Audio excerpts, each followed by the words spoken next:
Kamusta mga kalakbay? Kamusta mga kakwentuhan? Welcome sa isa namang episode ng Lakbay Kwento with Jude and Asho! Ngayong araw, papasyal tayo sa Washpen Falls. Pero bago ang lahat, kailangan i-like, i-share, i-click ang subscription button at ang notification bell para updated kayo sa mga susunod pa nating mga videos. So tara, lakbay na tayo papuntang Washpen Falls. Let's go!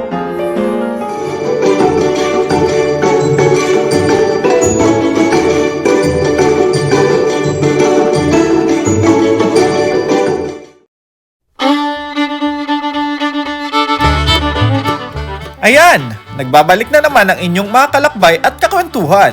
At syempre, gagala na naman ang mga dudong para bigyan kayo ng isa na namang adventure. Subukan nating mag-trekking para puntahan ang isang natatagong yaman dito sa New Zealand. Tutok lang kayo para masaksihan ninyo ang ganda na pinagmamalaki ng kalikasan at kasaysayan ng Aotearoa. So nandito kami sa may paanan ng Washpen. Ano to? Washpen Falls. So mag-trek kami ngayon papunta dun sa Washpen Falls.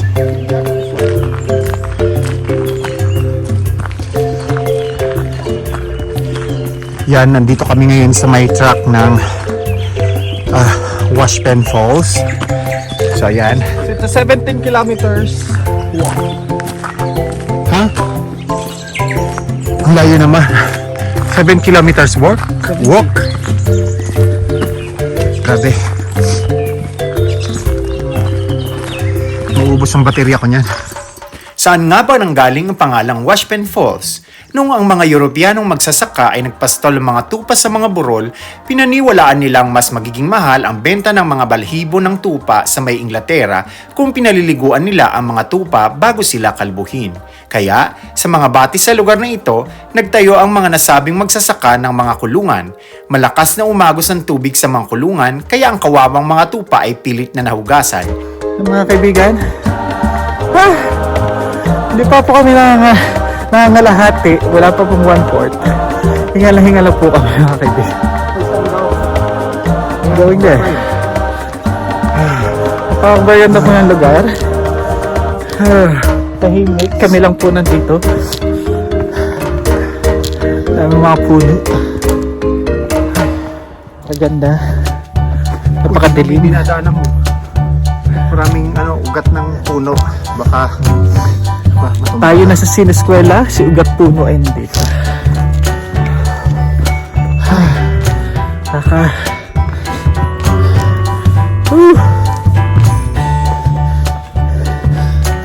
Kakahingal po mga kaibigan. Ang lamig pa rin po ng panahon. Maririnig niyo. pakita mo din sa harapan. Maririnig niyo ang huni ng mga ibon. O siya. Pakikita ko sa inyo kung anong aming dinadaanan. Wait for a while.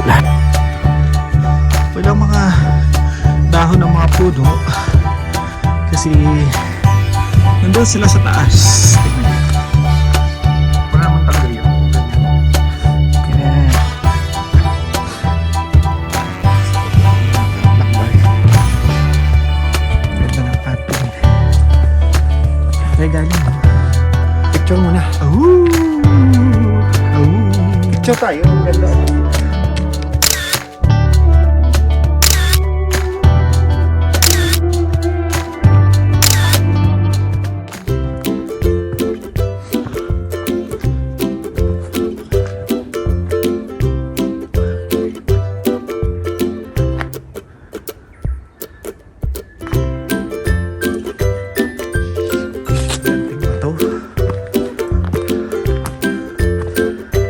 Grabe, paano napunta yan dyan?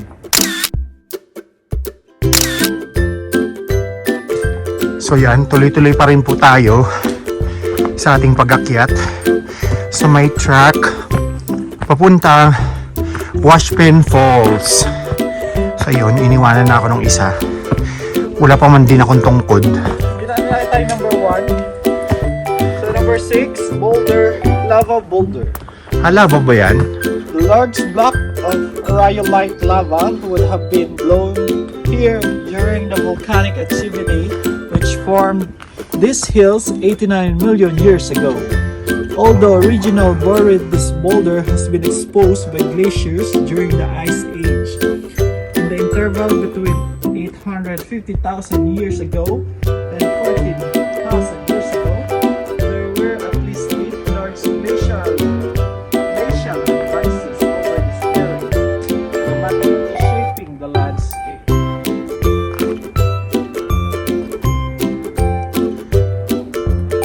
Okay, so that's the number 6.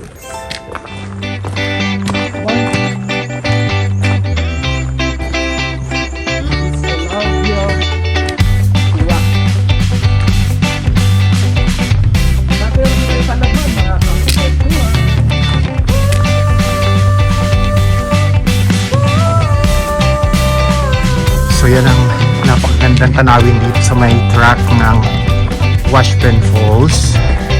Ang ganda ng pagkakalinga-linga ng mga puno. At yan ay hindi po sinadya. Yan ay talagang tumubong ganyan. Medyo sinisipon na ako. Malamig. So kahit po dito sa loob ng gubat, malamig po ang pakiramdam dito sa may New Zealand. Ayan. Ay. Medyo friendly dito, no? Itong daanan dito. Hindi siya masyadong mahirap lakaran. Siguro dahil napatag na ng maraming mga tao sa paglalakad nila. Mukhang maganda ang view dyan, ah. Wait lang. Medyo may batong nakahambalang dito. Ay. Pa-post muna tayo dito. Ang ganda ng tanawin.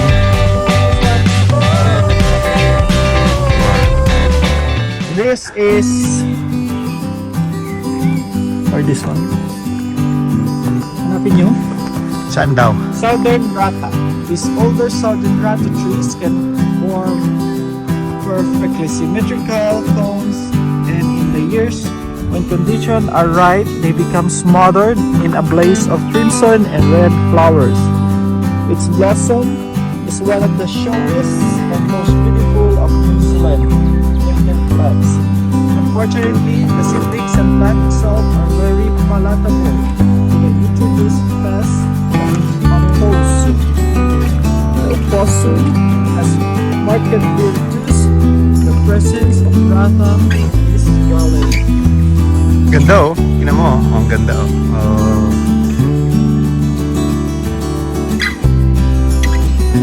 Let's go. Tuloy tayo sa ating paglalakad. Going to the Washburn Falls.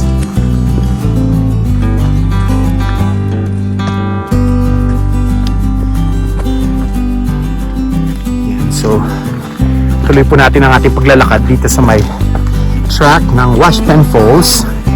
So, yan po ang makikita nyo sa ating tanawin sa likod, sa gilid. Yan. So, medyo ingat lang tayo dahil nga bangin na ito. So, medyo rin siya. Delikado din pag hindi ka nag-ingat sa iyong dadaanan. Pero, syempre, mag-e-enjoy ka talaga sa view. Ayan. Mas lalo na dito. Oh? Yan.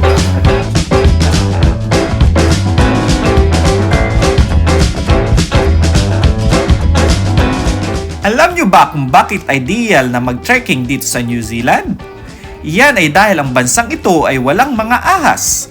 Para sa mga takot sa mga nilalang na ito, ngunit mahilig sa nature adventure, haven ang mga gubat at bundok ng New Zealand dahil malaya silang makapamasyal ng walang inaalalang makamandag ng mga ahas.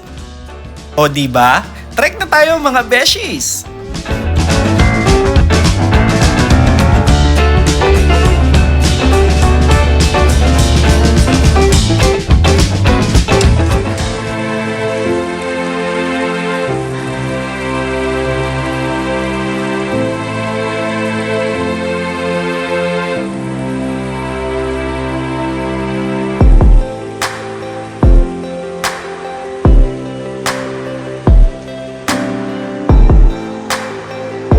one of them.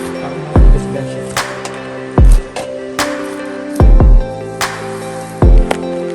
Let's go.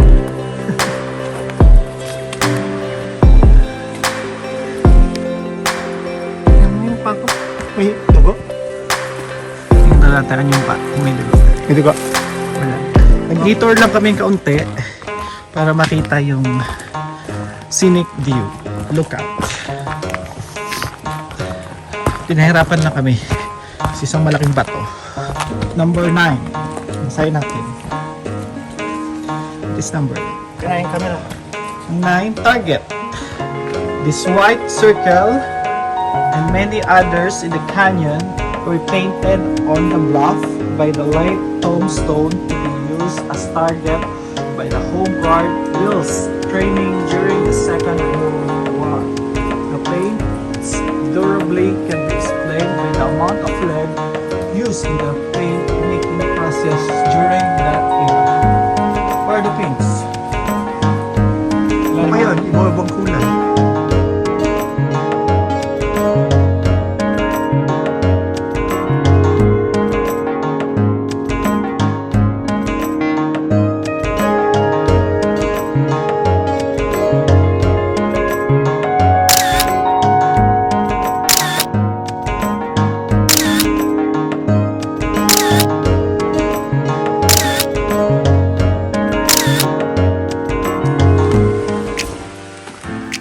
Ang lupaing papuntang Washpen Falls ay pribadong lupain, kaya magbabayad ang bawat isang tao ng 10 New Zealand dollars sa may honesty box na makikita sa reception area bago mag-trekking sa lugar. May libreng mapa at guide na makukuha mula sa reception.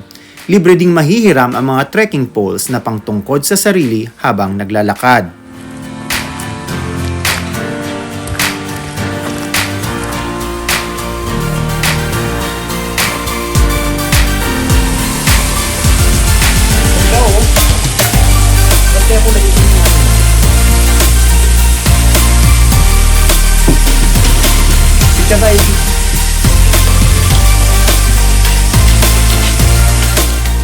Mula sa starting point ng Washpen Track, aabutin ng 2 oras ang trek papunta sa mismong talon. Ngunit sa bawat yugto ng trekking, marami kang makikitang maliliit na talon at mga batis. Marami ding mga tanawin kung saan pwede kang magpa-picture.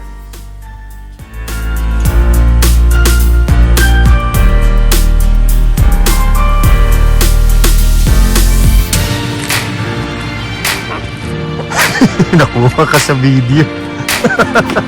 May umutot mga kaibigan. Ay. Bango. Fresh air. Sumasalubong sa akin ah. Ay. Ay. Subway. May subway.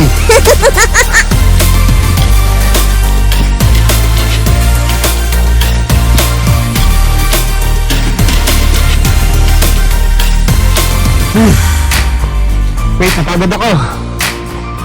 Hoy, hantay mo ka.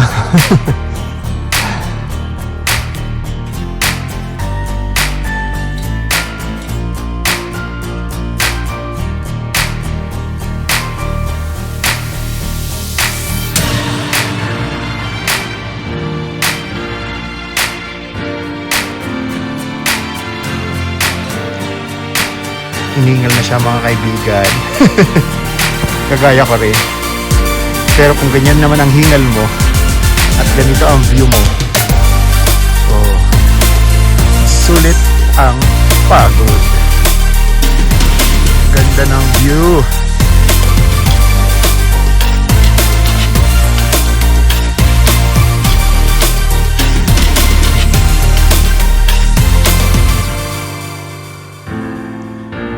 Yan.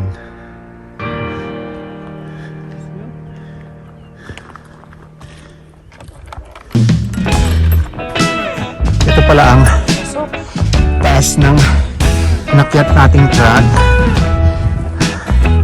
Wala pa rin yung falls. Isarada mo ba? May hawak ako eh.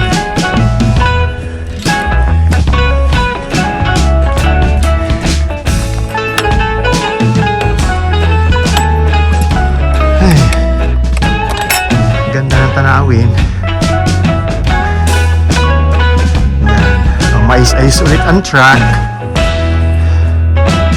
So, tuloy-tuloy lang tayo sa paglalakad hanggang sa marating natin ang Washpen Falls. Ay, medyo pumatag ulit ang daan. Ay,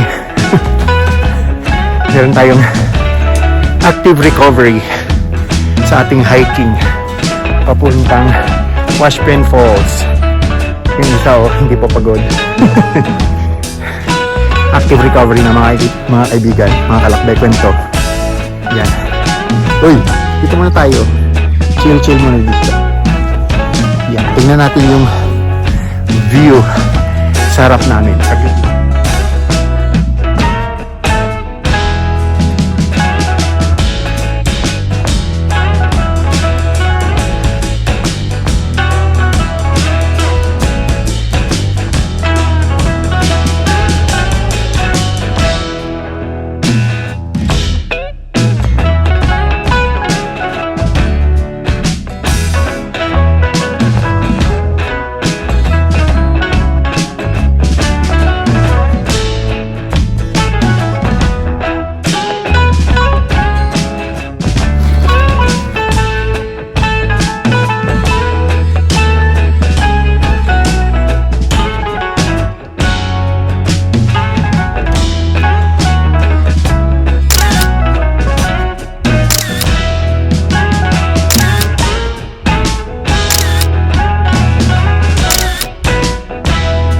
A few moments later.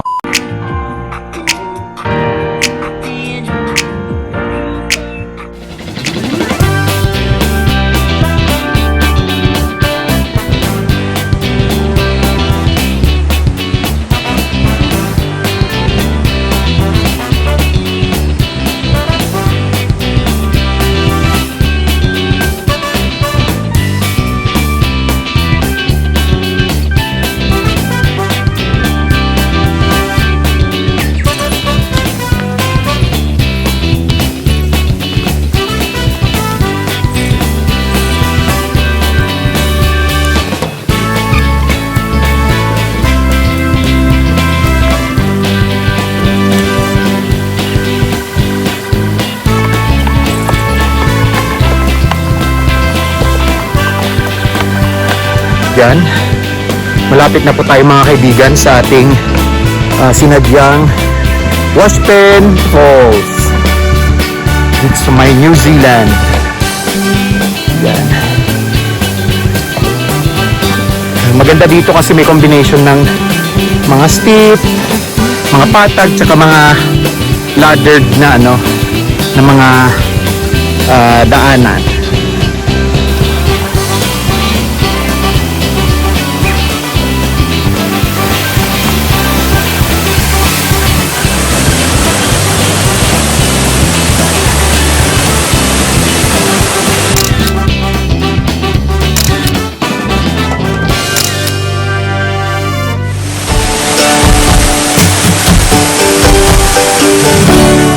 Narating na nga namin ang Washpen Falls. 'Di ba? Napakaganda ng tanawin.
side trip tayo mga kakbay. Kakwentuhan. Meron ditong Lucy's Lagoon. So, pagkatapos ng falls, tingnan natin yung lagoon.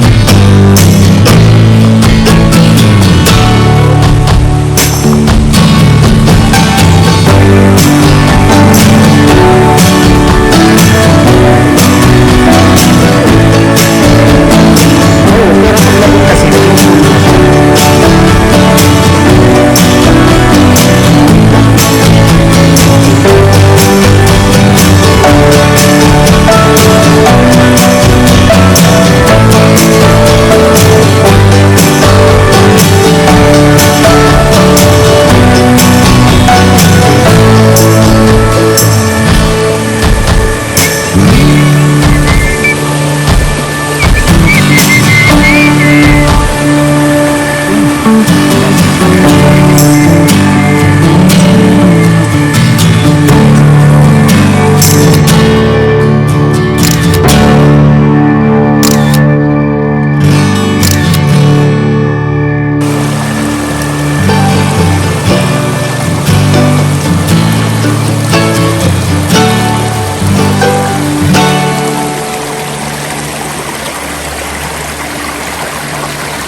yan mga kaibigan, sa gitna ng Green kagubatan sa green na at kabundukan, merong isang lagoon Sa green na at kami ay nagbo-boat.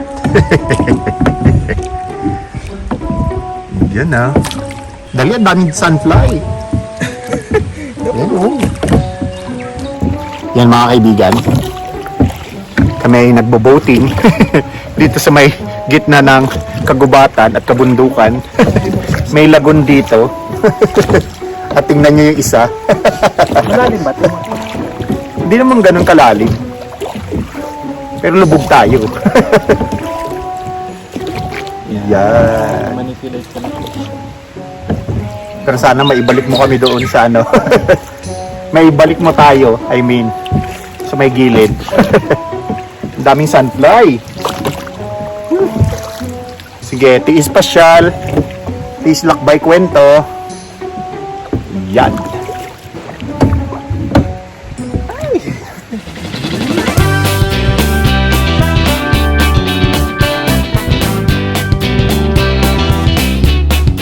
Mahirap din palang magpaandar ng mano-mano sa mga bangkang gaya nito, lalo na't pinapapak na kami ng maraming mga insekto. Kaya ito, nagmadali na lang kaming magsagwan at tumahon. Pero syempre, napakagandang alaala ang babaonin namin sa paglalakbay naming ito.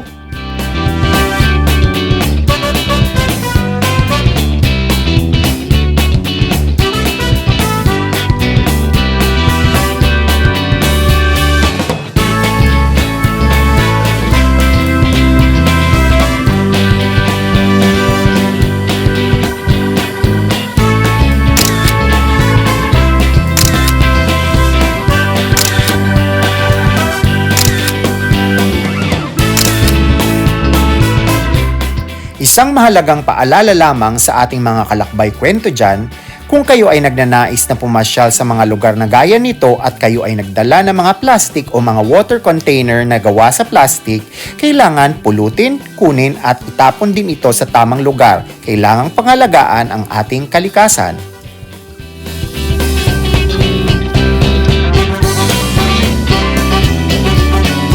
Yan, salamat mga kalakbay kwento. Natapos din ang ating paglalakad papunta sa Washpen Falls. Ayun mga kaibigan! Sana gustuhan nyo ang aming pinakita sa inyo sa araw na to.